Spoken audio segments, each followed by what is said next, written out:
The sensory deprivation scene in 50 Shades of Grey is one of the scenes that E.L. James got totally right. So let's today talk about sensory deprivation.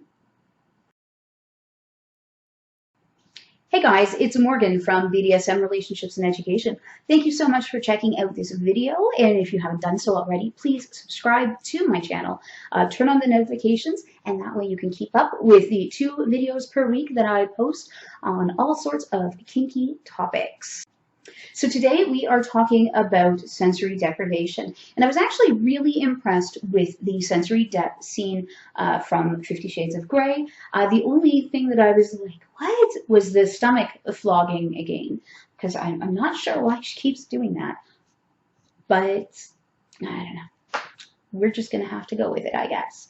But anyways, the rest of the scene, awesome. It was really well done, and I'm glad that she actually did the proper research and found out how it was supposed to go. So let's talk about sensory depth, because it's so much fun and it's easy to do, and most of you guys will have some of the stuff or all of this stuff that you need. And now we can get all fancy, like with my mask there that I showed you in the intro, and we'll talk about that a little more, but you don't need fancy stuff to do this. So one of the things that I liked that was in that scene was the use of headphones and music. So that's an excellent way to take away hearing. So, get yourself your iPod or whatever music player you have, put some headphones on. I prefer the over-the-head headphones myself because my ears are small, and the earbud things just don't work for me. But find what works for you. I like the noise canceling ones, and that way the bottom, the sub, can focus just on the music. I also can change the mood based on the music that I am playing for them.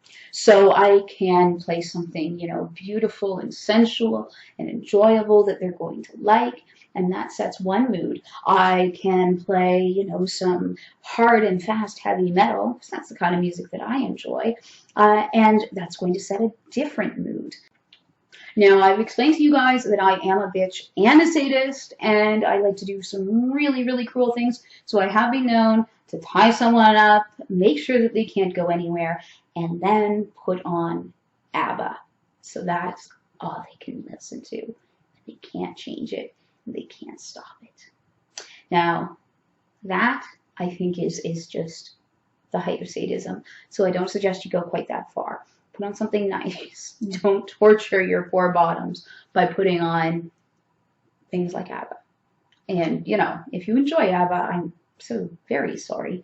But, I mean, we could substitute pretty much any unusual, less than awesome music in there, I suppose. But anyways, the point being, you can play around with that. You can have a lot of fun, putting on music that the bottom is going to hate, putting on music that the bottom is going to enjoy. Something that is sort of a neutral thing that will set the mood, whatever you like. So just have fun with it, and don't be too cruel.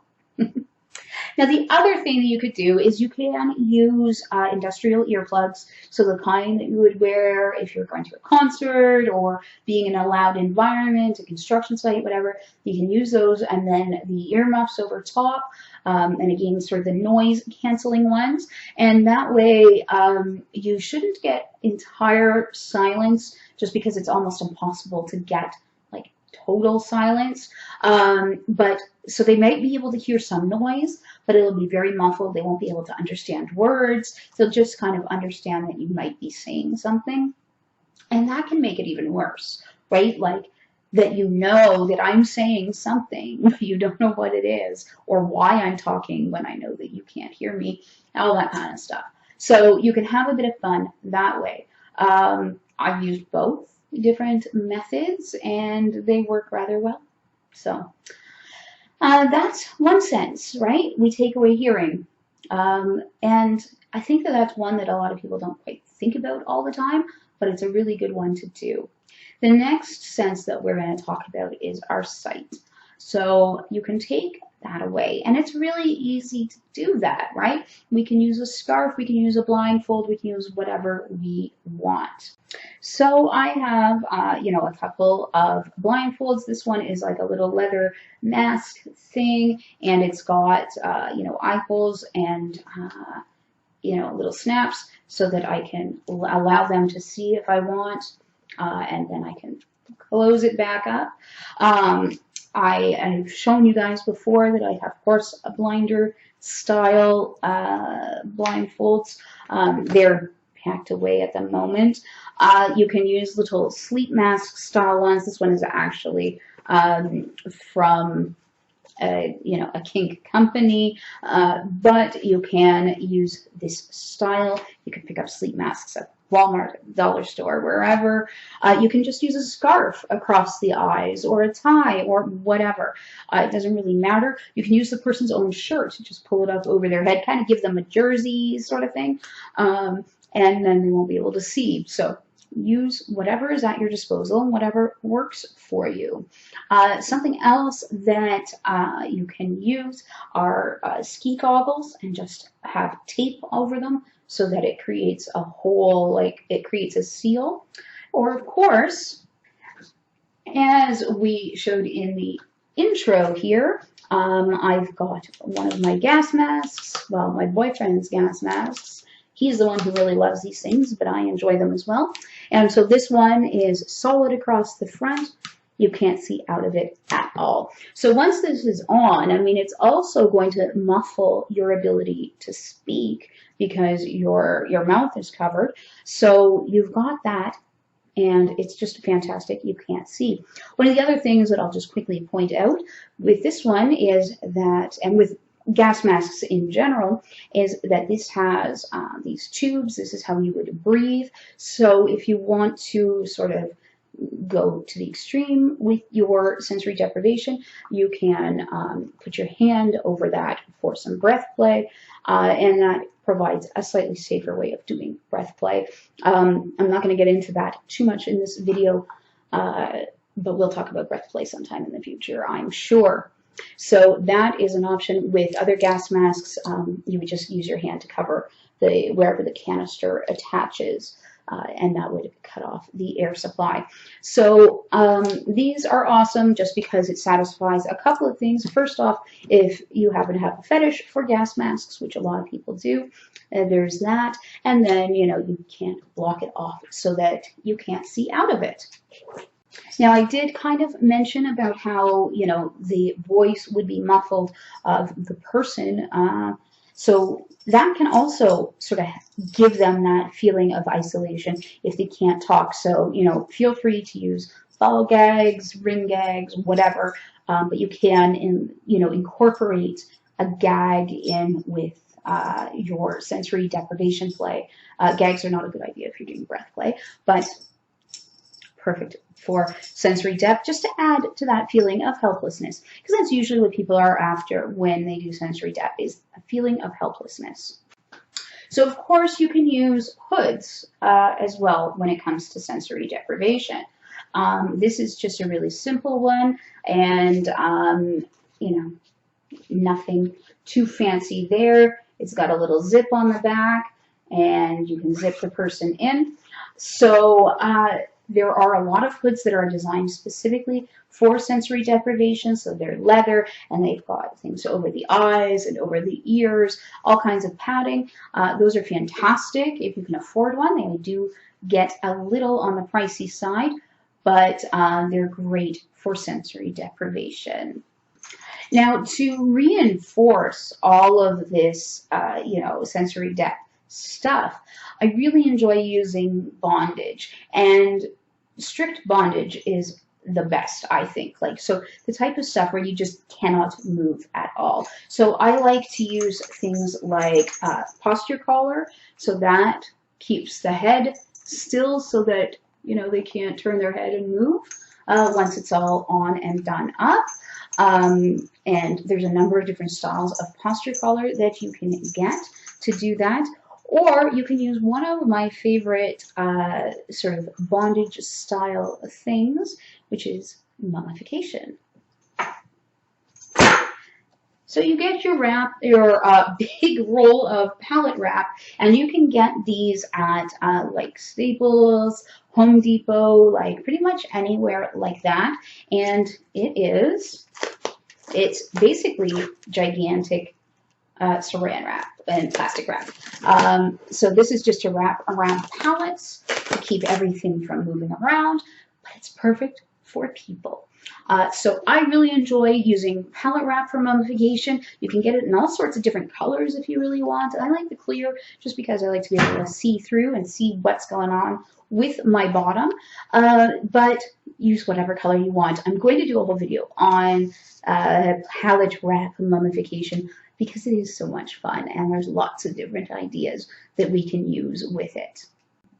So when we're doing sensory deprivation, it's really important that we have some kind of safe word or safe signal, because sometimes people can start to panic. They can feel really panicky just being stuck in this bondage and without being able to hear and see and everything else.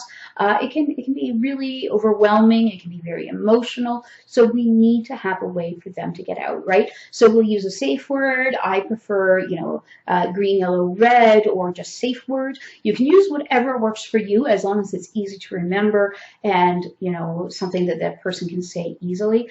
If you do have them gagged or in a gas mask or something else where their ability to speak is going to be compromised, then use a safe signal. So have them tap out, have them drop something, have them rattle keys at you.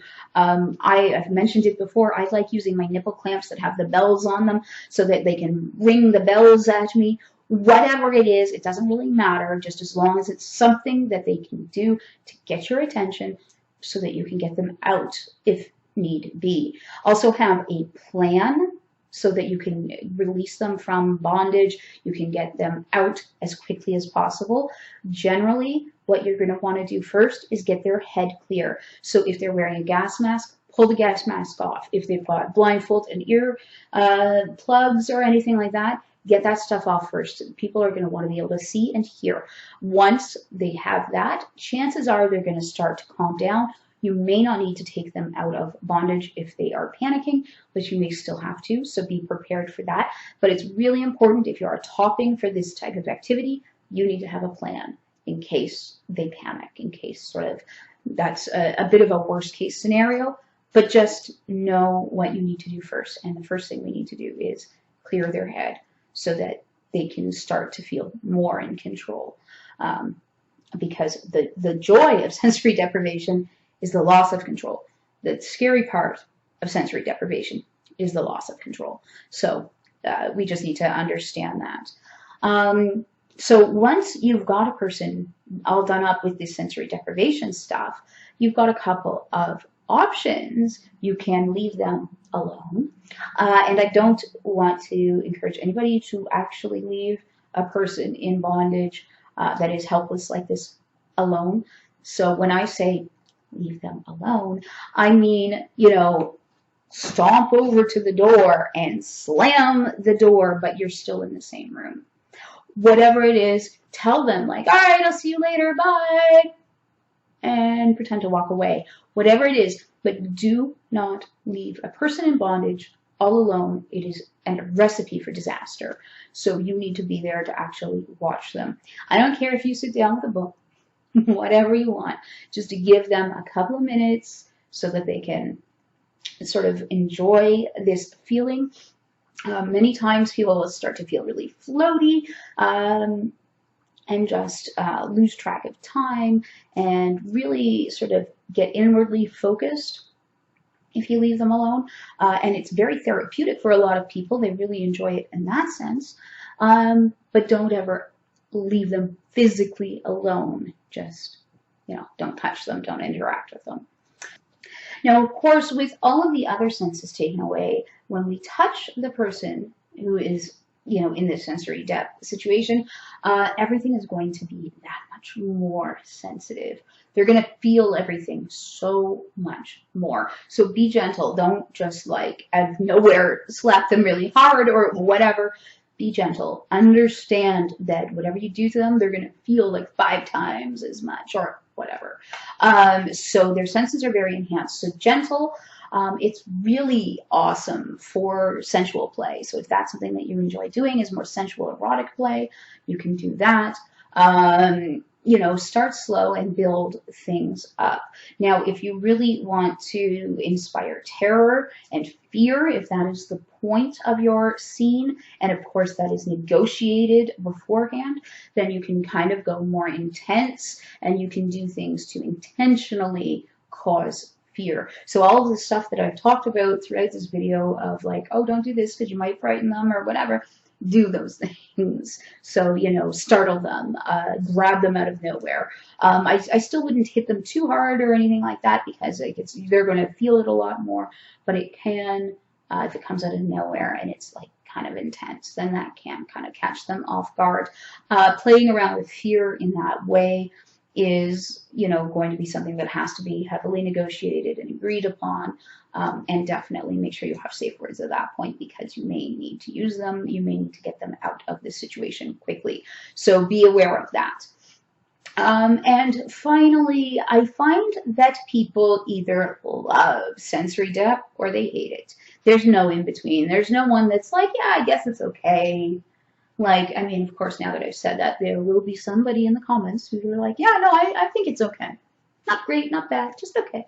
So, whatever. But most people will love it or hate it and not have that middle ground. So, you know, if you try this with a new partner that hasn't done it before and they hate it, it happens. A lot of people just don't like it, because it is a real feeling of helplessness, of you know, looking inward, of, you know, all that kind of stuff. So if they've got, you know, I don't know, some inner turmoil going on, they're probably not going to enjoy it, because they may be forced to think about that. You know, so just be aware that there are certain things that can make it a worse situation. And think about what you're doing to the person. Think about how you're isolating them, how you are forcing them inward, and how you are making them feel helpless. So if they have other things going on in their life that are contributing to those in a negative way, you may not want to do this type of play. Again, some people do find it quite therapeutic. So it's really going to be, you know, to each their own. So that is a very quick version of sensory deprivation. It can be a lot of fun. I do suggest that everybody give it at least a try. You know, obviously, if you're claustrophobic, this may not be the play for you, but you know, I do think that it is a lot of fun if you don't have those kind of circumstances. Anyways, thanks so much for watching this video. If you haven't done so already, please subscribe to my channel, and I will see you guys in the next video. Bye.